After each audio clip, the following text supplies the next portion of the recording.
ladies and gentlemen, and Prepare to die.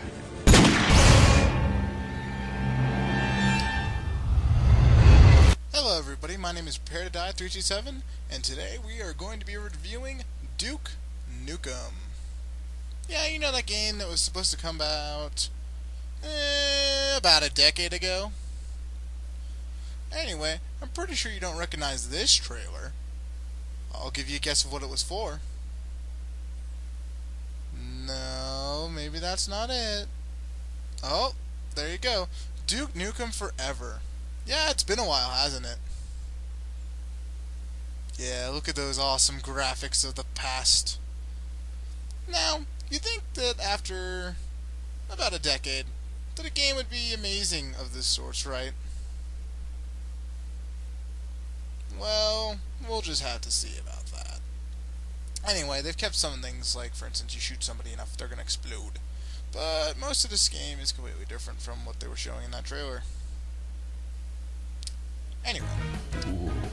So here's the intro. Oh yeah, right there.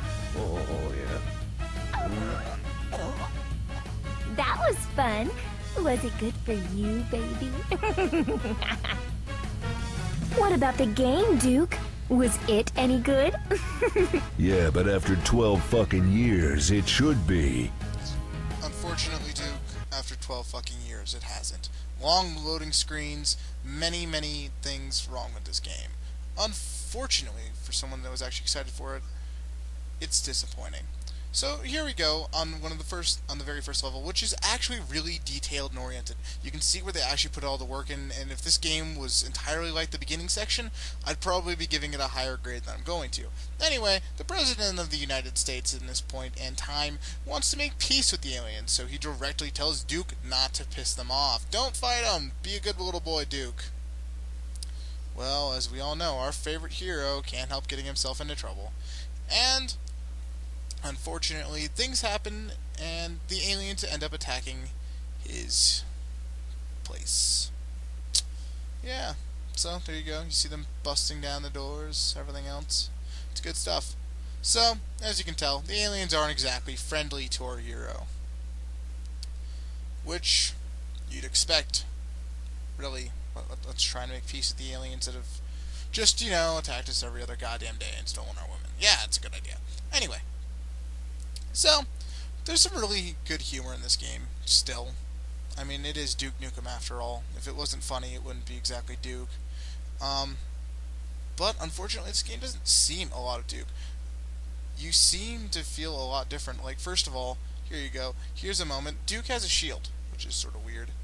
I don't really remember those in the last games, but I could be very well wrong.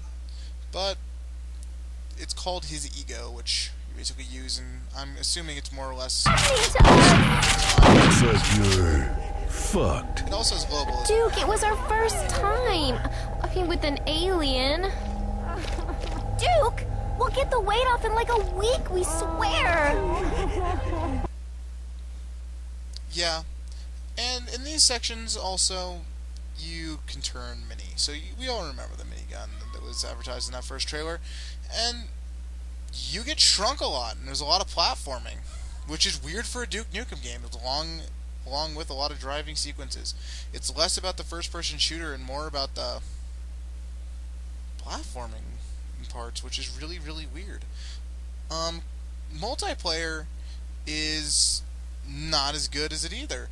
It feels a lot like Halo. Power weapons basically win you the game, which is really disappointing. Duke Nukem had a huge chance for success. It was put out to be an amazing game. 12 years of working on it. You'd think that they would have unfortunately done a better job. Sorry, Duke, but this was disappointing. And I mean,